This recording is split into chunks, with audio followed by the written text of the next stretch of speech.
This is Jenny Come to Play by Terry Dowling.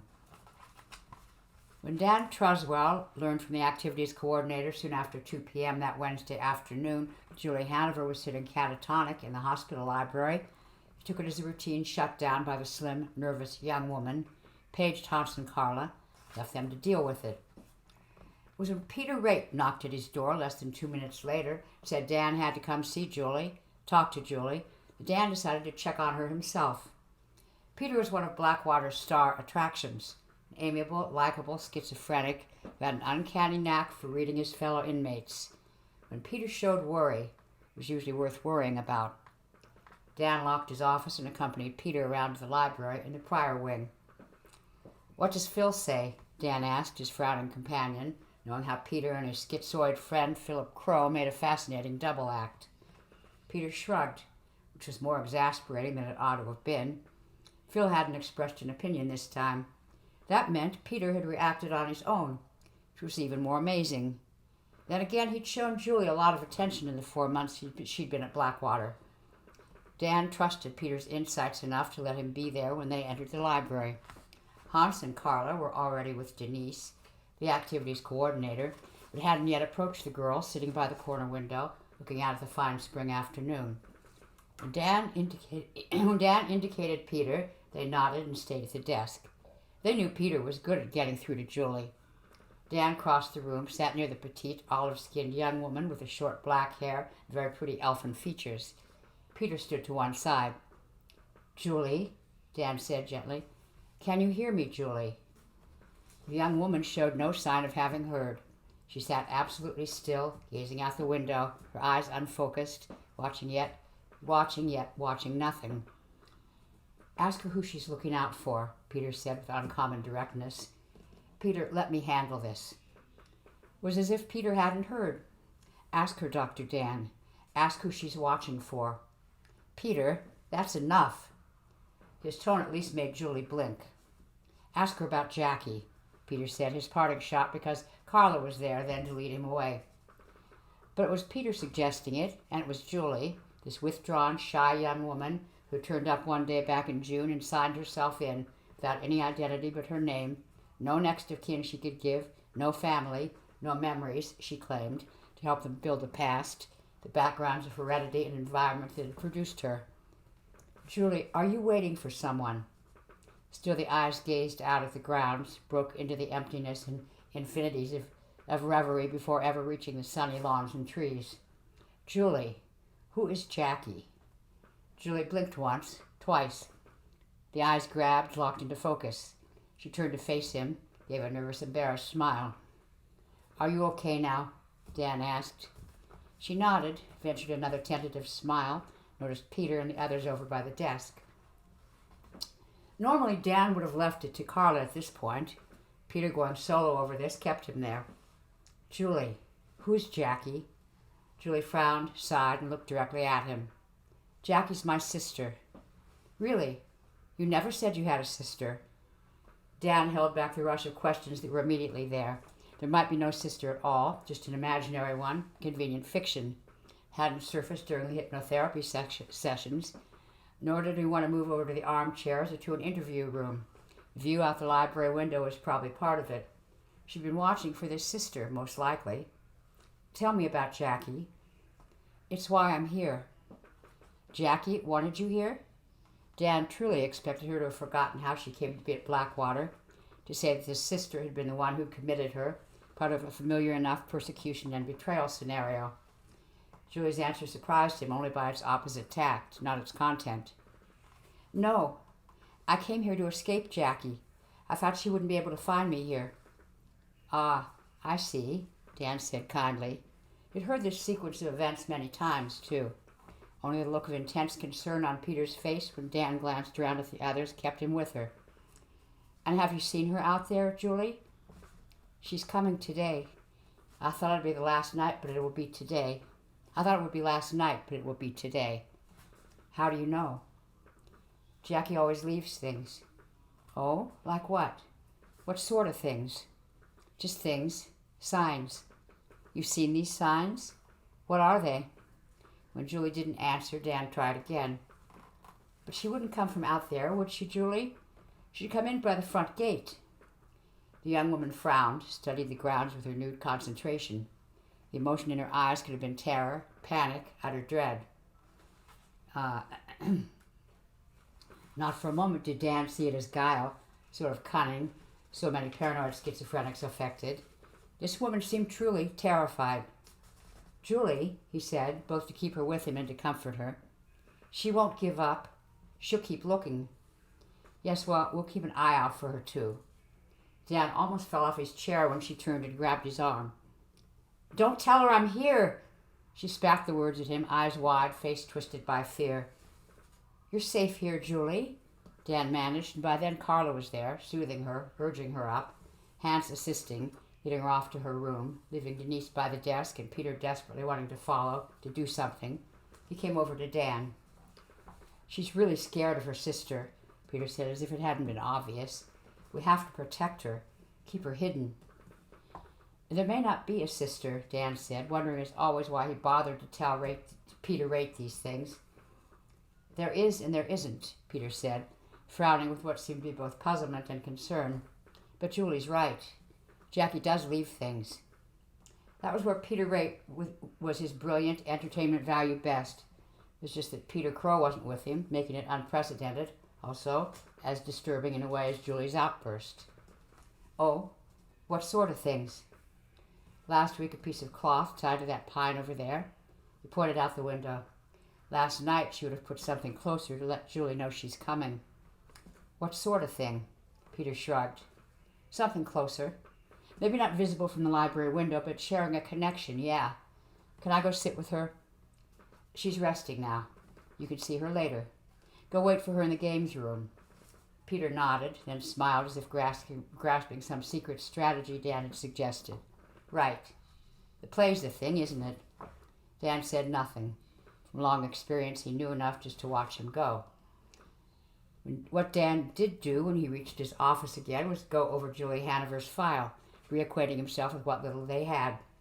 She admitted herself on June 4, uncertain of her age, probably around 22 to 24, had been diagnosed as stressed and exhausted, subject to unspecified feelings of persecution, anxiety attacks, even catatonic withdrawal, real or feigned. Though testing initially as a disorganized personality, she responded well to treatment, usually calm and controlled. She could have been a case of nervous exhaustion following prolonged drug abuse. Her initial physical showed none of the attendant signs of that, no signs of harm at all apart from a nasty childhood or early adolescent scar above the hip on her right side. The distinctive double hand-sized patch of keloid ridges and welts may have been from an accident involving fire or acid. Possibly was the result of extreme parental or sibling abuse. That might explain the disordered, disassociated behavior, the anxiety of residual trauma. Someone named Jackie may have been responsible. Friend, relative, or carer, who could say? But nothing else in the file. Just ID shots and dated close-ups of the wound for the usual information, legal, and insurance reasons. If it hadn't been for the scar and the memory loss, alleged, never proven, with significant implications, Julie Hanover could have been discharged. The more Dan considered it, the more she did seem like someone who might feign a mental disorder to be in a safe place. Certainly happened from time to time. But the scar, raw and brutal looking, an acid burn, the result of a very clumsy, even amateur medical procedure. It was the photograph of the scar, and remembering Peter Rape's concern, made Dan go out onto the terrace and walk around the outside of the building to the library window in the prior wing. There was nothing tied to the low bushes or the pilasters of the terrace balustrade. Just below the window, near where Julie had been sitting, was a small stack of stones, maybe 10 in all, just piled atop one another and collapsed against the wall. Dan immediately thought of Peter, yet knew he would never knowingly interfere with a fellow inmate's treatment. There seemed to be only 3 explanations. It was coincidence, someone had just happened to leave a construct in that spot, or Peter had done it to confirm Jackie's existence for his newfound friend, who desperately needed to believe she did exist, or Jackie was indeed out there. Dan left the stones where they were and returned to his office.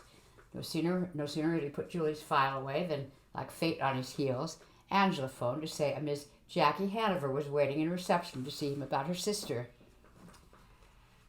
Though Dan would have preferred to collect his thoughts, take time to consider the rush of events, he felt a real curiosity, even a sense of urgency about the whole business. He told Angela to have one of the staff bring Miss Hanover through at once. There were often days when Blackwater's well-established routines came undone in spectacular, sometimes alarming, usually comical ways. This time Dan felt an uncommon pressure, as if the briars of unreason, as Peter Rate and Philip Crow put it, were indeed taking over the garden. Less than 10 minutes after discovering the pile of stones, he was sitting in his office across from what seemed to be Julie's identical twin. The young woman wore a smart blue suit, was well-groomed and carefully made up, appeared very composed about the whole matter, radiating a charm and poise well beyond her years. "You understand, Dr. Truswell, I've been looking for Julie for quite some time. I can't make her come back with me, I know, even were you to allow it. Naturally, I do feel responsible for her care and safety. And we're naturally very glad to see you, Miss Hanover. We've had so little to go on where Julie's concerned. Please, call me Jackie. And it's Perfony, not Hanover. That's the name Julie's been using. I used it at reception because I knew it would identify me to you. I have certified copies of Julie's birth documentation here. You can keep the photocopies." Dan scanned them when she passed back the originals. Hanover was a family nom de guerre, or nom de théâtre. "Can I see my sister?" "I'd like you to," Dan said, making notes on the writing pad in front of him, "but not right away. We have to deal with your appearance in terms of Julie's needs. She said she didn't want you to know she was here. Seems highly agitated at the thought of you finding her. Letting you see her could well seem like a betrayal. Forgive how this sounds, but Julie's well-being must come first. You can help us prepare her for meeting you, help us to get her to ask for you. I have to take your word for all this, don't I? That she's agitated. She doesn't want to see me." "I'm afraid so. If you have doubts, there are legal procedures we can suggest. You can bring legal representation to our next meeting. Outside experts can verify admission and diagnostic protocols." Jackie Perfony smiled and raised a hand. "Unnecessary, Doctor. I accept what you're telling me. I'm just surprised and hurt about this. Of course I accept your professional judgment. What are the chances of her being released into my care? The legalities?" "Well, again, that will depend on her recovery. You're probably aware that once someone is committed, or commits themselves as Julie has, they can only be discharged when a qualified person deems their condition satisfactory. Julie must be that, surely. She's dreamy and distracted and withdrawn, but hardly crazy. I'm surprised she's so upset and amazed to think she might have committed herself just to be away from us." "Who is us, Jackie?" "Our father died last year. I meant our sister Jenny and me." "Your mother?" "Died soon after Julie and Jenny were born." "You and Julie look identical." Jackie smiled. "Dr. Truswell, I think you're interrogating me. In a moment you'll be asking if I have a scar on my left side just above the hip. Do you?" "I'm afraid not. I'm 18 months older than Julie and Jenny. We do look alike, I know. Julie and Jenny were born conjoined. Congenitally united, as they say." "Jackie, Siamese twins are not sharing vital organs or major skeletal features, are usually separated as soon after birth as safely possible. That's a nasty scar. A bad separation procedure." "Bad procedure. God, I love these terms. It was butchery. It's a wonder they survived. Dr. Truswell, my family emigrated from Sicily. Lots of faith in the old ways. Lots of family honor. Lots of shame in having deformed children. Julie and Jenny were born there." "It wasn't a hospital birth?" "Correct. But it's more complex, more tragic for them than that. Our father, the bastard, had more than a passing interest in teratology." "Teratology? Monsters?" "Don't look so amazed, Doctor. It's more common than most of us think. Alonzo was fascinated with the old Wonder Cabinet, the Wonder Cabinets and cases of curiosities, so famous and popular in the 16th and 17th century, became the private collections and eventually the public museums. He had a modest but growing collection of oddities, a museum of his own, sort of traveling show. Dan couldn't believe what he was hearing. He left them, joined. Jackie Perfini nodded. A shameful and hideous thing, I know. He's had them wet nursed by an aunt, then took them to be part of his own Wanderkammer, a living exhibit. Then Alonzo Perfini was a selfish and domineering man, persuasive and charming man when he needed to be, an atheist and an occultist, would-be mystic and entrepreneur. His heroes were Giovanni Battista Belzoni, Elias Ashmole, the Dutchman Dr. Frederick Reich. These twins had caused his wife to die, he liked to believe, though it wasn't true. Maria was already very ill. Here he was with his great love of monsters, having been the father of two, or one, depending on your viewpoint. It was destiny, something that suggested a mystical purpose. He was much taken with the notion of things being joined, the alchemical union of opposites. Hardly opposites, Jackie. Nevertheless, he left them joined to grow up like that. Until when?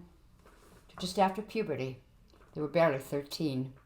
They persuaded a second cousin who was an intern to perform the procedure, as you call it, without your father's consent. Of course, he was furious. Dan was still trying to follow the reality that had brought Julie, Jenny, and Jackie to this point in their lives. Where were you when this happened, Jackie? I was with the show for a while as an infant, and Alonzo left me with some of Maria's relatives in a village outside Palermo before he took his troop north. Eventually, they sent me to Australia. I was raised by aunts in Melbourne. I was told my father had gone off traveling, grieving for the loss of his wife and baby. Baby? No one knew it was twins then. The story was that it was a stillborn boy. Maria was so sick, probably even she did not know the truth. They even had a funeral. It was all a mockery. When the girls were old enough, he added them to his show, had documents falsified, saying they shared vital organs and had to stay joined. Even the girls grew up believing it. I didn't meet them until they came to Australia 6 years ago. Where's Jenny now?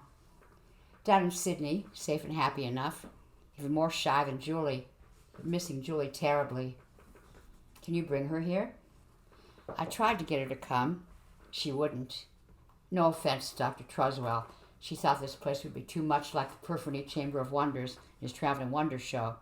She's had enough of imprisonment, disordered minds, and being regarded as a curiosity, part of one. Dan understood her reservations. Still, seeing her might help Julie's recovery considerably. My feelings exactly. I've lived with this, Dr. Truswell. I know only too well how Jenny feels. Until Julie went missing back in June, we all had a relatively quiet life together. A normal life, Jackie. Normal enough. Jenny was seeing someone, a young man. I could give you his number next time I visit. Julie was starting to go out more.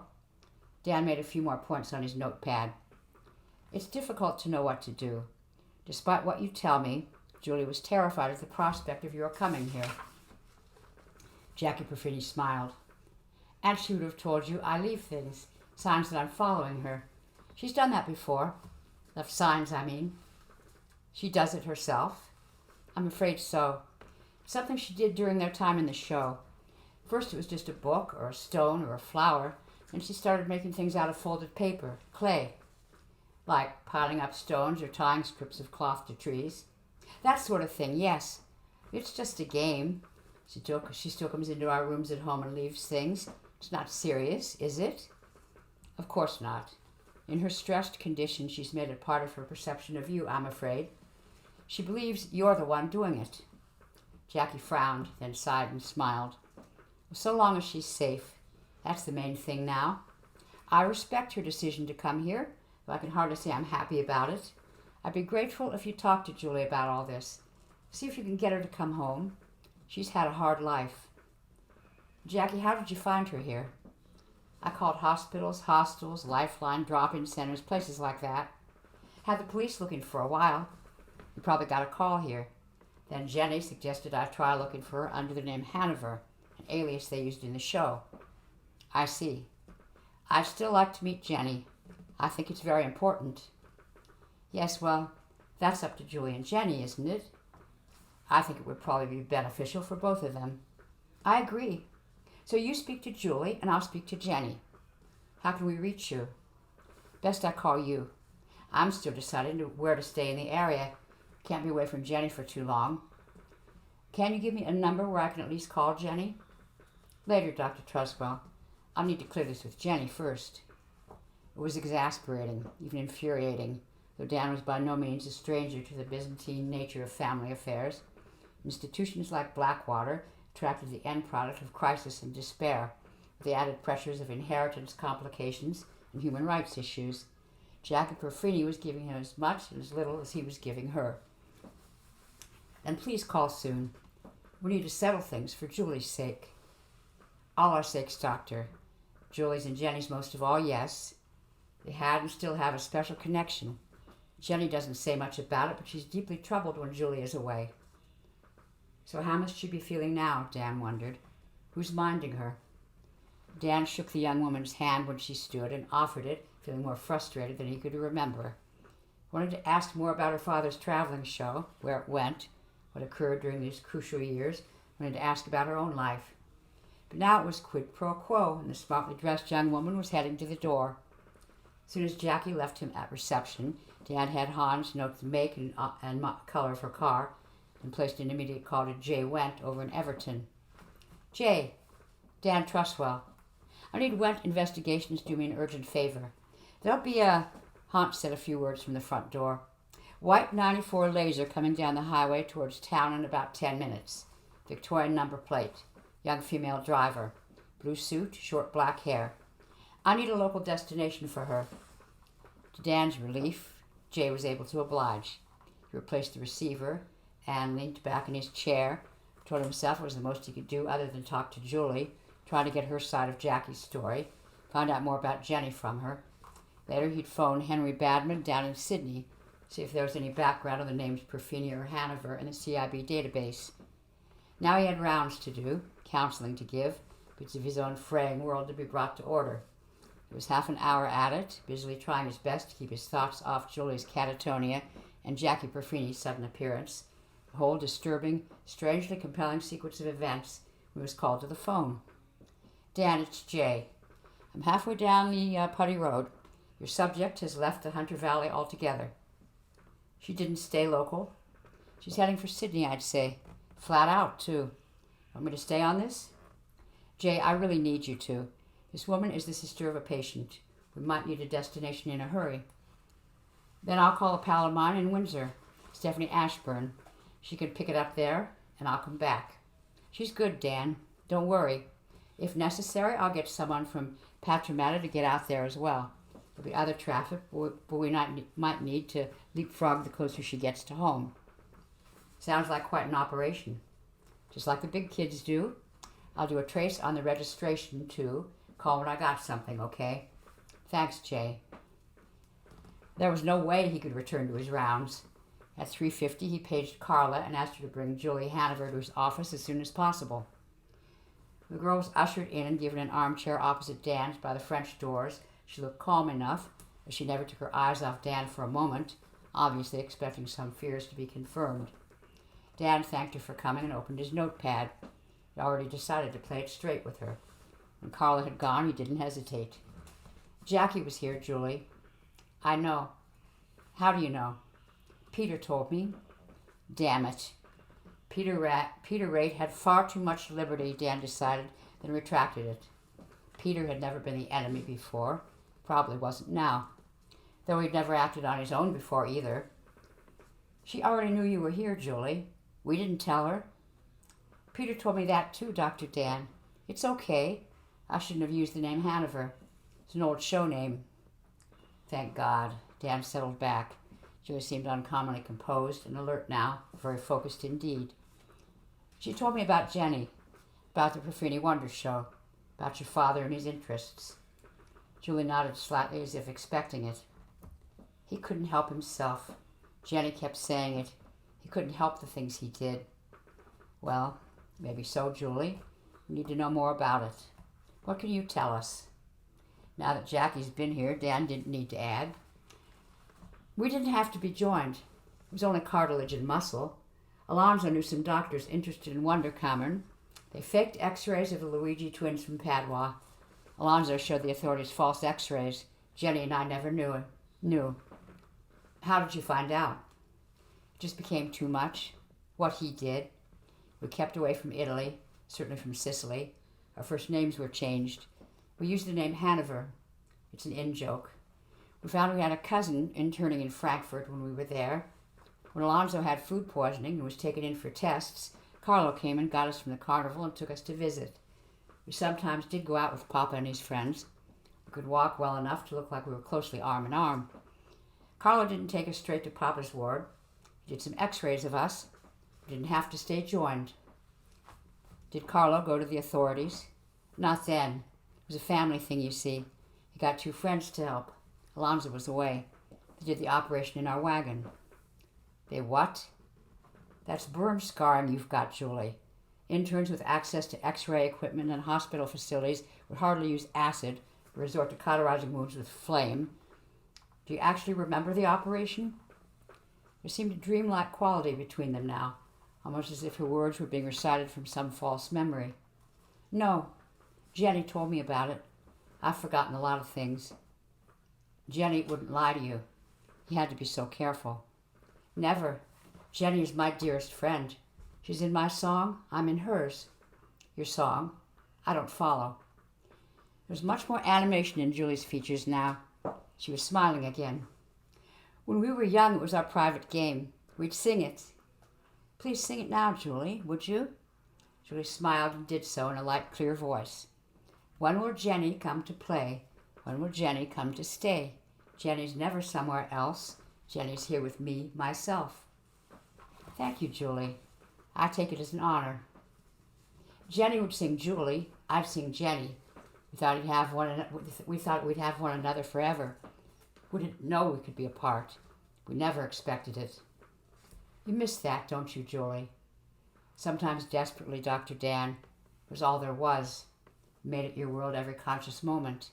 Washing, going to the toilet, even pretending to be alone by turning away from each other, playing at separation. I grew to hate it too, because of Alonso, what he did. Once Carlo showed us we were probably separable. It wasn't the same. It wasn't a necessity any longer, more like an oversight. So why don't you remember? I was ill or something, highly strung, they said, with bad headaches. Had to be sedated a lot. I remember that. Dan leaned back in his chair, made himself lean back, stay calm. Could no longer be sure what was truth or fiction. Perhaps he did need Peter Rake's view on this. Julie, after the operation, what happened to Carlo? Carlo? I put so much out of my mind, Dr. Dan. I don't know. Carlo just disappeared. Alonso was furious, humiliated. He tried to convince us the separation had been riskier than Carlo said. He never wanted to take the chance. Even claimed that he'd been misled by scrupulous members of his Wunderkammern group. Julie, what do you mean Carlo disappeared? We never saw him again. I never did. Perhaps he ran away. Alonso said what Carlo had done had shamed him, made him a laughingstock before his peers. The story was changing again. His peers, not his family. Who were they again? Others who owned Wunderkammern and traded exhibits with him. We never went back to Palermo. Alonso finally sold off his collection and brought us to Australia. Did he do that in a hurry? Not for 3 years. Then it all happened so quickly. What name did you use in Melbourne? The show name, Hanover. He didn't want to use Perfini. He preferred the Flemish name, said it advertised his field of interests better. Oh, how so? Julie shrugged. I don't know. Perhaps others interested in Wunderkammers would recognize the name. Right. Julie, you seem to be recalling quite a bit now. Can you give me your address and phone number in Sydney? Didn't Jackie? No, she didn't. She was protecting Jenny. Do you trust me? Can you give me your home address or phone number? Dr. Dan, please understand. I need to protect Jenny too. Which possibly explained the lies. Dan studied the earnest face, lacking only makeup to be identical to Jackie's. Something was dramatically different now. If not for Jackie's visit to lend an element of credibility to the whole thing, Dan wouldn't have believed any of it. He still couldn't help but feel it was some kind of hoax, at least that layers of deception were at work, being employed to conceal what little truth there was. was almost as if Julie had done a quick change, had managed a conspiracy so she could play both parts.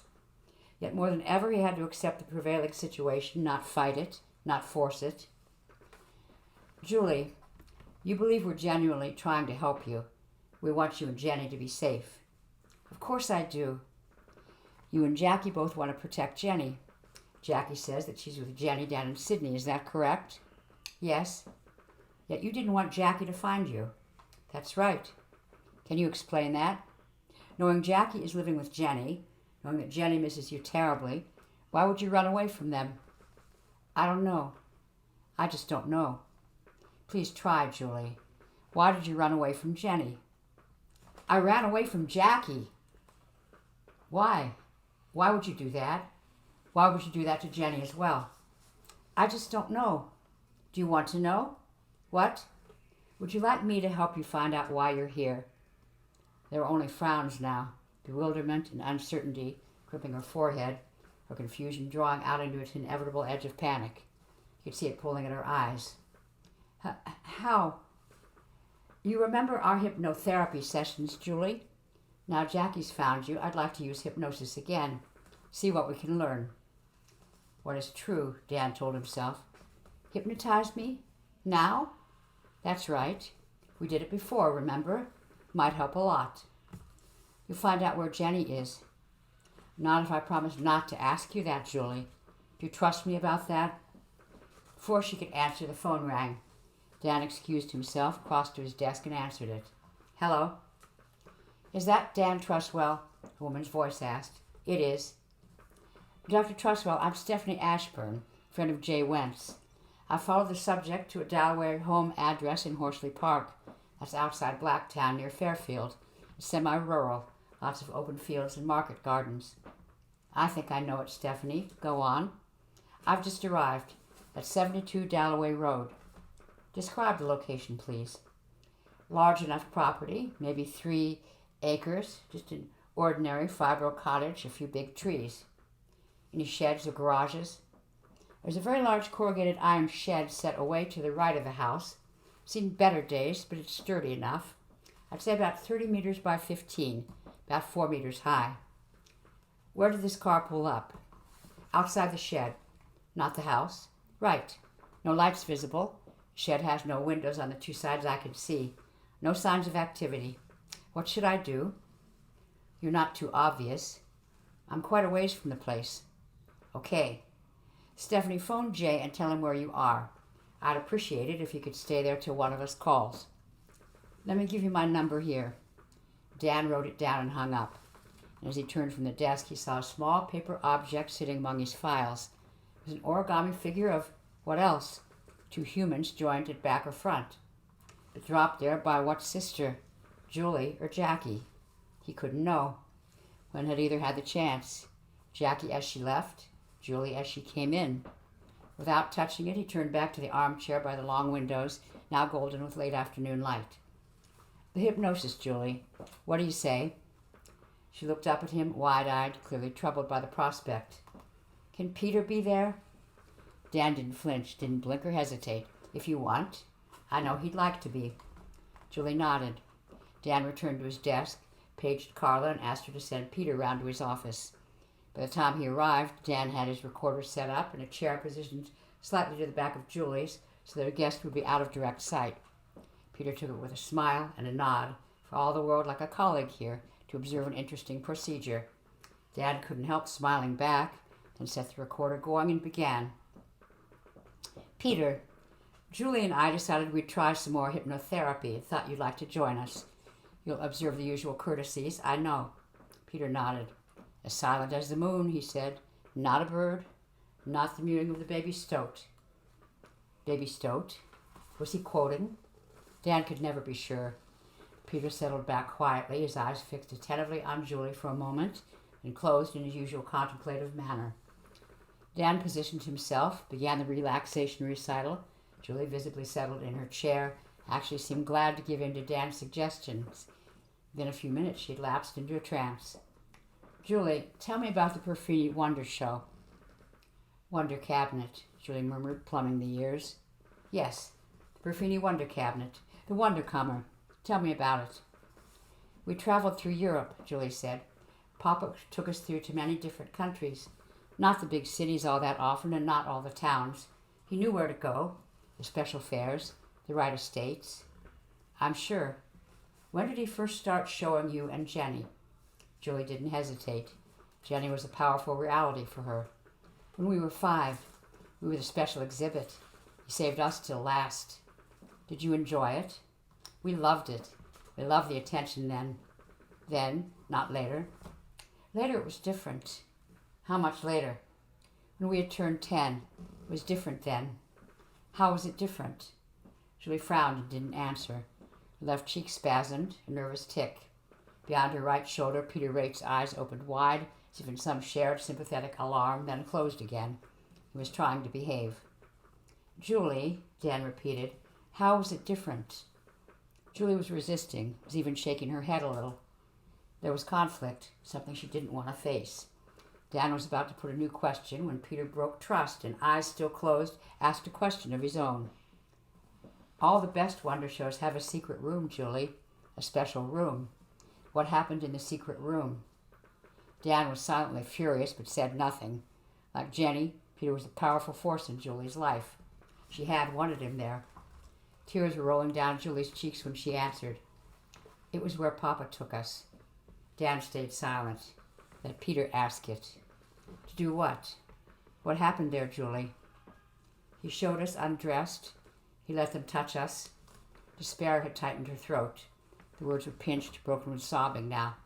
He molested you? Both of you?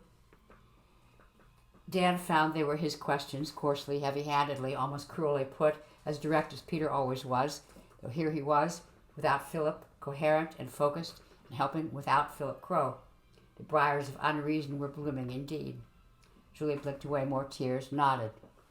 Dan might not have persisted. Peter did. But it was your father. How could it happen? We resisted. They held us down. Sometimes they tied our hands, put rags in our mouths. We had no choice. Dan intervened. What about your visit to the hospital? Carlo doing the x-rays. What about your separation? Carlo didn't do the separation. Carlo became a fine pair of wings. We did some of it ourselves, Jenny and me. What? Dan said, unsure of what he had heard, went back. Carlo became what? But Julie was locked onto Peter's earlier question. Papa said it was what many collectors did, become teratophiles. There were codes, passwords. Let them into the secret room all over Europe. They all had them. Traveling shows and respectable homes. There were special fairs. There still are. It isn't new. The practice has been going on for centuries. Dan composed himself. But Carlo tried to help. He tried, but Papa caught him, made him into a fine pair of wings. There it was again, but Dan didn't bring it up then. So how were you separated, if Carlo didn't do it? One of Papa's guests at Frankfurt was a surgeon. Papa let him visit us alone. He felt very guilty after he had been with us. He took pity on us. Told Jenny and me it was just a lot of muscle joining us. No arteries. Nothing vital. There'd be blood, he said, quite a lot. He told us what he'd have to do, said he'd bring the necessary instruments and drugs. Despite the bizarre experiences of Dan's own life, it all sounded like so much fabrication again. A tall tale growing larger, more improbable by the minute. First Carlo, now the Frankfurt surgeon, Carlo becoming a nice pair of wings. Then, like a specter at the feast, or more a mind reader in a high-class nightclub act, Peter was there. Julie, this is very important. Dr. Dan and I are finding this hard to accept. You must help us. Your papa let this surgeon bring a bag of things into the secret room. A lot of them brought bags and cases. Teratophiles are like paraphiles everywhere. Some bought masks and hoods, special costumes and things to use on us. Their cameras. Papa trusted and liked this man. Xavier Pangborn was as great an admirer of Frederick Rausch as Papa was. And when the pain became too much and we were crying out, did Papa break in? He and Dr. Pangborn had a terrible fight. Julie winced at the memory. Her cheek spasmed. Jenny was in so much pain. She passed out. I had to finish the job before I passed out, too. Finish the job? Dan made himself stay calm, focused. Things did happen violently, strangely in life. People were capable of the most extraordinary things, acts of courage and strength, incredible perversions, too. A mix of the courageous and the outrageous that did make it seem that orthodoxy and consensus were always somewhere else in human affairs. What happened to Xavier Pangborn? Dan asked, warning Peter with a look. We awoke in a house with Dr. Pangborn and women we didn't know tending to us.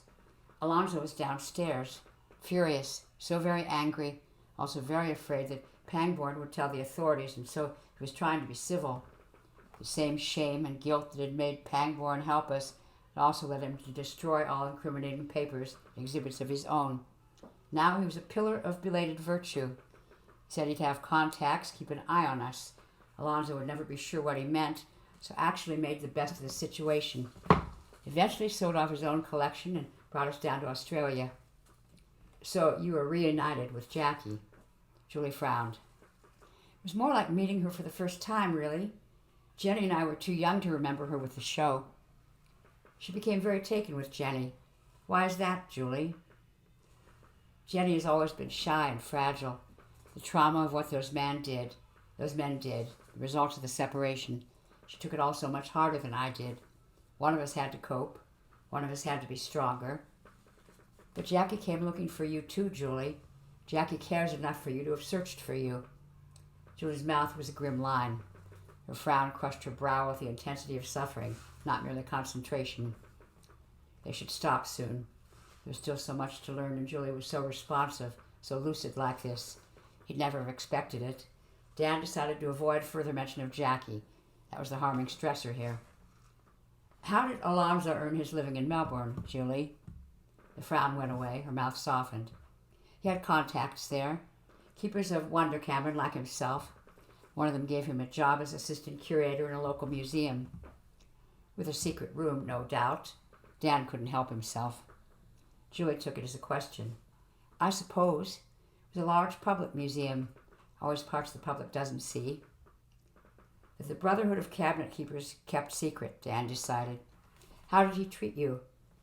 Well, from then on, we were with family. We found his interests elsewhere. Xavier Pangborn came to see us. Pangborn did. He was in Australia lecturing at ANU in Monash. One evening he stopped by. That was before he went missing. Went missing. He was going wild again. It was a terrible thing. His wife was with him. It was a big search. It was in all the papers. Did Alonzo kill him? Dan wanted to ask, but somehow knew Julie would have no idea. If her story were true, this terrible, elaborate, improbable tale, she had every reason to want to put it out of mind. It was probably going too far now. But Jackie had disturbed him. The case of this mysterious young woman sitting before him and opened out, blossomed amazingly. There were too many facts, but not enough certainties. It didn't stop Peter. Julie, what do you mean Alonzo made Carlo into a nice pair of wings? Peter, she isn't under Dr. Dan. She's pretending to be in a trance. Dan was affronted, amazed yet convinced all at once. He hadn't wanted to believe it. Of course she was pretending. It had let her deal with experience too difficult to face otherwise. But the illusion had to be preserved. He had to try and save it. Peter, listen very carefully. Trust my professional judgment here. I know for a fact Julie is under. She's going to answer your question right now to prove it. Julie, please answer Peter's question. Dan again leaned forward slightly, urging the young woman with his body language to continue with the vital pretense. The words came in the same calm tone she'd been using at the outset. Alonzo made monsters in the old way. Many keepers of Wonder Camera did. You know, fitting bat wings in the bodies of lizards, then carefully drying them to give dragons. Adding a human fetus's arms to the body of a skate. Sticking horns onto monkey skulls. The first platypus taken to Europe was regarded as such a fake. They tried to pull the beak off. Carlo was killed and dried, flayed and leathered. His skin was used for wings. Wilder and wilder, Dan thought. This can't go on. Julie improvising. Peter playing the role of conspirator in some charade. Though Jackie had been real. She had been. Ask her about her surname, Peter prompted, leaning forward as well, playing his part. He looked more concerned than ever. Hanover. Hanover, Dan echoed, but the phone rang. He crossed to his desk, grabbed the receiver. Hello? Dan, it's Jay. Stephanie's not answering her mobile. She's going to do a lost motorist routine, knocking at the door, asking for directions, so she may have switched it off. Dan kept his voice low and matter of fact. Is there a problem? Not necessarily, but it wasn't our arrangement. Whenever there's risk, what we call a nasty, we leave our mobiles on. What about your backup from Parramatta? Dan, there was enough traffic going into Horsley Park for Stephanie not to stand out. I called Rick and let him go.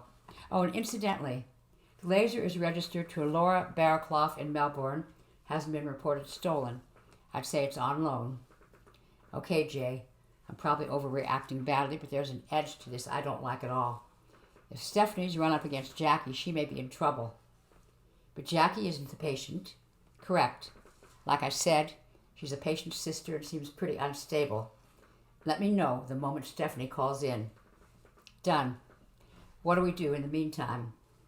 You got the numbers in Dalloway Road? Yes. Call in favors, Jay. See if you can get a local squad card around there. You really do suspect foul play. You won't find anything, Julie said from her chair by the window. Hold it a moment, Jay, Dan said, turning to face her. What do you mean?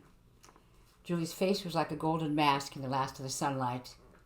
The house at 72 is a trap. It's what's called a false door in Egyptology, what the terraphile cabinet owners call a blind to throw off undesirables. It's a trap house. Jackie will have taken Stephanie to meet Alonzo and Xavier. But they're dead. Yes, but she knows it'll bring me back. More and more the Briars were coiling up. Julie, you've got to help me. You've got to explain clearly what's going on. Jackie's changed the rules. She's always been concerned with connection, bringing things together. Now she's harming Jenny. That was Alonzo with the connection thing, not Jackie. Julie was changing her story again. We're going to bring the police in on this, Dan said. Listen, Jay. But Julie's words brought him up short. You'll never find the house if you do. What? If you or your friend there call the police, Dr. Dan, I swear I'll go catatonic. You'll get nothing. Jackie will never call again. Jenny will die. Stephanie may already be dead. What then? You get this Jay friend of yours to drive us down to Sydney. I'll take you to the house. Then you can call your police friends. I can't do that, Julie. But you know you will anyway. I've got to save Jenny, Dr. Dan. Has to be this way. I know Jackie. Stephanie never called in. Her phone remained switched off. Fairfield police found a car outside 72, found the house deserted, its lights operated by timers, found the shed locked but empty inside when they forced the lock. This came to them in Jay's Nissan Patrol as they plunged down the Putney Road, Jay driving, Julie next to him, Dan in the back waiting for Hugh Badman to return his calls. Neither Dan nor Jay was surprised when at 6:20 they turned into Walgrove Road and headed for Horsley Park. Of course, the trap house and the real one would be close enough for convenience. Tell us about Alonzo and Xavier Pangborn, Julie, Dan said. How they can be involved. You'll see. Dan refused to give up. I think I might be a better friend to Jenny than you are right now. Julie turned in her seat to look at him. What do you mean? You're doing this because you want to help Jenny. Yes, save Jenny. Still she faced him, half-turned, eyes glittering in the dim interior. Why am I doing it? Because you want to know what's going on. Because of his friend, she indicated Jay, Stephanie. More than that. You know it's more than that. What then? You want to help Jenny. I want to help Jenny and Julie. Because Jenny needs to have Julie safe too, doesn't she? Can't be all right unless you're both safe. Yes. It was a ghostly, feeling-charged affirmation, said with a new, different emotion. She believed him, was accepting what he said. Perhaps he was earning the truth from her. Tell me how Alonzo and Xavier are involved. Aunt Julie told them as they did 110 Ks along Walgrove Road. Both men were interested in joining opposites and bringing things together, the old alchemical quest. Alonzo left us joined. Xavier used us because we were the prize of Xavier's collection, probably genuine, with two joined bodies. congenitally joined. Oh no, Dr. Dan. An ancient Roman punishment was to tie the condemned to a corpse back to back, face to face, and leave you. You weren't lucky enough to die from shock. Your body was poisoned by the rotting cadaver. Necrosis took over. Xavier had acquired the preserved remains of such a wretch, left like this in a cell in ancient Syria long ago, preserved by desert heat and aridity. The bodies were unearthed in the 1700s, reached Amsterdam in the 1830s, finally made it into Xavier's collection just before we were born, the same year. Dan thought he understood. Xavier acquired the double corpses. Alonzo then fathered conjoined daughters not long after. He couldn't resist. He left you like that as a gesture, living symbol of Xavier's exhibit. Yes, was breathed rather than said. That was partly the reason. He also enjoyed the notion for itself. Then the separation was motivated by genuine compassion from Xavier, we believe, by outrage at something they'd done as competitive, obsessive, heartless younger men, not just to spite a rival. Then, and again Dan understood, when Xavier went missing, yes, Elijah avenged himself in the appropriate way. Xavier ended his days in a cellar face to face with a corpse. How do you know this? Jackie told me. Jackie? How does she know? She became Alonzo's favorite when he came to Australia. He needed to gloat. He showed her what he'd done. Showed her? My God! They turned off Walgrove Road onto Horsley Drive, then Julie directed them right into Walworth and along the crests of the low hills, the road winding its way past isolated houses with cheerily lit windows, past long intervening outlooks and swales where the land rolled away in darkened vistas, marked only by occasional far-off, twinkling points of light, touches of civilization and sanity. Enough touches, for other things were out there as well, the residues of madness and obsession. Lots of room out here, Dr. Dan, Julie said as if answering him. Lots of houses and sheds for that few people ever get to see inside of. Lots of opportunities for secret lives, Dan thought. What would Jackie do, Julie? I don't know, Dr. Dan. I think she wants to harm me and Jenny. She said she cared for Jenny. For you, too. Sometimes she does. She scared me. I had to leave. You left Jenny? Dan couldn't accept that. Julie, was Jenny already dead when you ran away? And is Jackie waiting too, Xavier-like, join the two of you back together, face to face, to reunite you at last? Not when I left. But Jackie loves Jenny. She wouldn't harm her. She might to get to you. People do it all the time. Harm what they love. Not Jenny, Julie said, as if desperately needing to believe it. Turn here.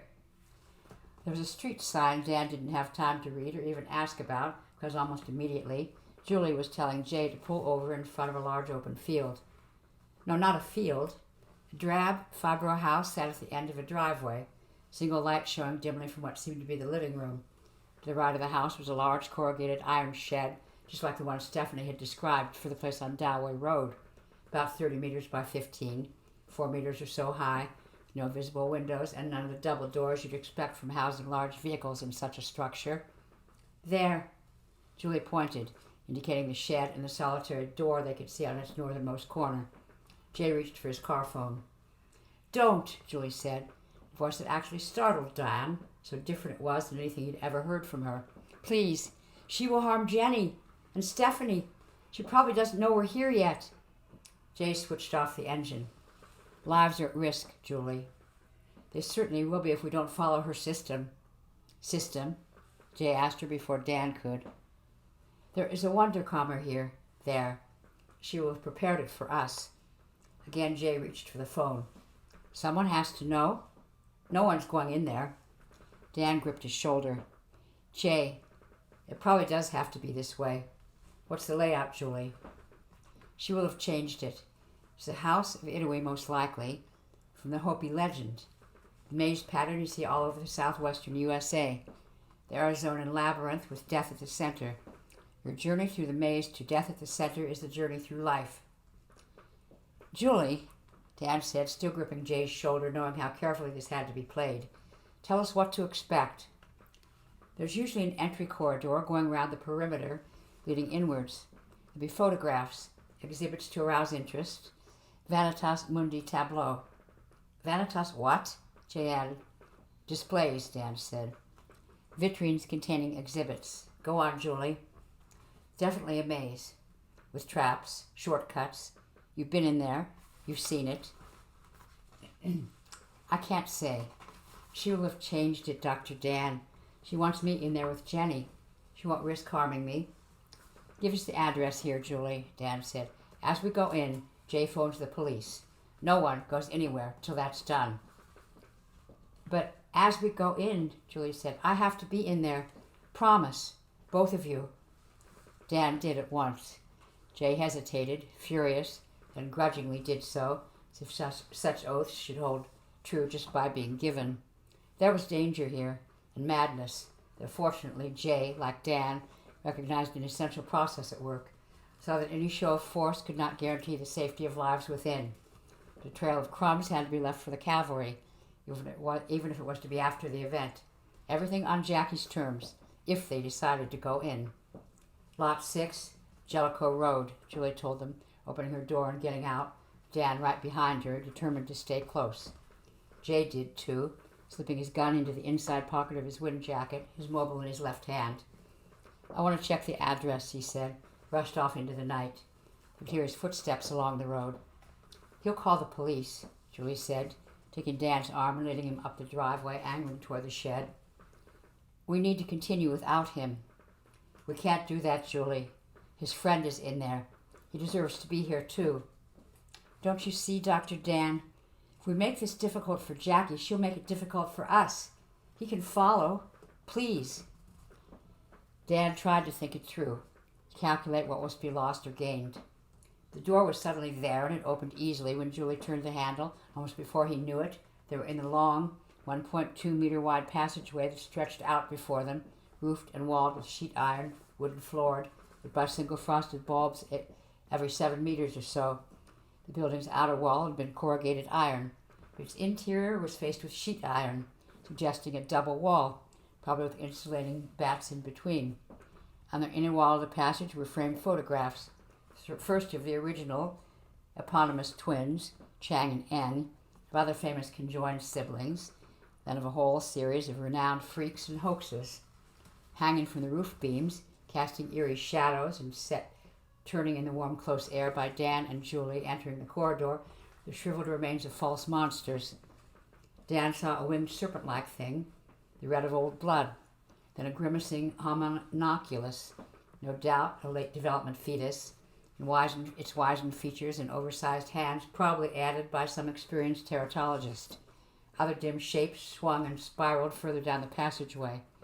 From even further off, deeper within the structure, came music, the faintest strains of music, if Dan wasn't mistaken, which lent a disturbing to discordantly civilized edge to the whole thing. Also gave a sense of direction and destination, some kind of center to all this. Julie went on ahead, leaving Dan to follow. They had to complete the circuit, it seemed, follow the passages the length of the shed's long southern side, turn left along its eastern end. There were more sheet metal walls, naked bulbs, photos in dusty frames, shriveled shapes turned overhead, another turn left down the long northern side. Now the photos were different. Now the pictures were of Julie and Jenny, their story told in graphic, pathetic detail, showing them first as infants, cute and normal looking in matching outfits, and as happy little girls in identical smiling poses, and as prepubescent youngsters suddenly displayed naked, joined by their short bridge of flesh, just the two of them alone initially, staring wide-eyed in confusion and alarm, then attended by as many as 7 figures in dark business suits, or more often 1 or 2, and always male it seemed, all but the girls masked appropriately, as dominoes or grotesque animal and demon masks, lacquered and snouted as if denizens from a Venetian carnival. Sometimes the girls were shackled. Other times they simply huddled together, hiding their nude or half-dressed state. Then it changed again. Dan saw images even more blatantly sexual, and more often. One of the twins was shown with her hands fastened behind her and her mouth taped, while the other received the attention of some visitor or other with what seemed increased abandon. Julie, Dan said, whispered in the close air, his first words in that terrible place. You're the one restrained, aren't you? Julie nodded, not turning, sobbing. She enjoyed it. The bitch actually enjoyed it. Can you believe that? I was always raped. But she liked it. Jenny did? You said Jenny and you. Not Jenny, she cried, sobbing bitterly now, still pressing ahead, still not looking round. Not Jenny. That's Jackie. Dan's gaze flicked from image to image and knew it was. But Jackie spoke of Jenny too. He didn't need to go on, certainly didn't need to speak what Julie so painfully knew. It's what Peter Rate had said about there being a sister. There is and there isn't. There was no Jenny. They'd both lost a sister. Both changed too much to be what they once were for each other. Yet both had vivid, profoundly affecting memories of a loved one who was another part of them, was the perfect friend and sibling. Julie didn't see her in Jackie. Jackie couldn't find her in Julie. They'd lost each other, couldn't be in it for one another, become too different, too definitely separate, out of trauma, betrayal, terrible loss, that invented the one point at which they could connect, preserving something of the lost intimacy, some kind of way back. As a schoolboy in Reardon, Dan remembered that his kindergarten teacher had made a Wendy house at the back of the classroom, named no doubt after Peter Pan and Wendy, house where the children played at big grown-ups. This was a Jenny house, everything in it a shrine to what Julie and Jackie had made between them, the playing at grown-ups. What chance had they? Dan saw how it was. Hurrying along after Julie, rushing past those frightful images, he understood the terrible dilemma. Jackie wanted to unite with her version of Jenny, which only Julie could provide. Of course she'd wanted her back. Julie wanted to unite with her version of Jenny as well, but not with Jackie. That paradox, that crisis of opposites, made Julie flee. The opposite pendulum's swing had brought her back again into the same irreconcilable crisis. There was only one way the sisters could ever be joined that would let them both join with Jenny. Peter had probably known more about it in his incredible way. He wanted Dan to ask about their pseudonym, Hanover. Now there wasn't time. Now there was only the terrible danger. Julie, we go back, he cried, grabbing at her arm, but she pulled away. Dan hurried forward, went to grab at her again, and the lights went out, and a tremendous, snaring weight fell on him from above. He could hear a far-off pounding as he sank to the floor. Perhaps he lost consciousness for a few moments. Dan couldn't be sure. He found himself trying to put the world back together. Found himself fighting with the weight oppressing him when the lights came on again. Showed he was wrestling with a coil of heavy weight triggered to drop from above. The driving beat he could hear was probably Jay pounding at the locked entry door, for Jackie would have locked it behind them. Dan finally freed himself from the tangle and stood. There was no sign of Julie, of course. Nothing ahead but the passage. The stuffy dimness and turning constructs, more pictures on the walls. There were traps. There were shortcuts and secret panels. Julie had been snatched away. The pounding stopped. The music was back. Other sounds, far-off scuffling, thumps against the iron, muffled cries. Dan pounded the walls a moment, crying their names, then rushed along the corridor, his footsteps ringing on the wooden floor, his hands slapping the iron. He had to get to the center, to wherever Jackie had Julie, and Stephanie, if she were even still alive. There was a crash and the building shuddered. Dan ignored it, continued running, bringing wind to the dead air. Again the building shook as to an impact, a shuddering crash, this time followed by a wrenching sound. It was Jay. Jay was ramming his four-wheel drive into the building, trying to force a way in. Again the structure shook. Beams creaked. Pictures fell and iron sheets were sprung on their uprights. Dan wrenched one sheet away, actually pried it free and brought it clattering down and stepped into an inner part of the corridor. One stage closer. Again Jay rammed the building. Beams groaned, dust settled, more metal sheetings warped out from the timber. Tearing his fingers, Dan wrenched another section of wall free, revealed another inner coil of the maze. There couldn't be many more. He ran on, slewing into the walls, when Jay rammed the structure a fifth time, making headway surely. Then Dan could hear voices raised in anger, accusations, women's voices shouting, made out actual words. Jenny doesn't love you. Jenny doesn't love you. He stopped to listen. Do it. Go on. I dare you. Not with you. with her. He ran, plunging round the circuit, trying to get into whatever it was. Again the building resounded to a blow, this time followed by a shuddering crash as more outer structure supports gave way. Dan rounded the next corner, crashed into a locked door, went spinning back, stunned by the impact. "Julie," he cried. "Jackie, let me in!" Again Jay rammed the building. It was solidly made, never meant for this sort of battering. Something had to be giving. "He'll do it," the voice beyond the door cried. Julie or Jackie? Dan couldn't tell. "He will." Dazed, bloodied, pushing against the door, Dan thought they meant Jay. The door gave way and Dan toppled into the large central room. He saw in a glance a host of disparate things. The old-style record player, the specimen tables and cases of exhibits, clustering of shapes dangling from the roof beams.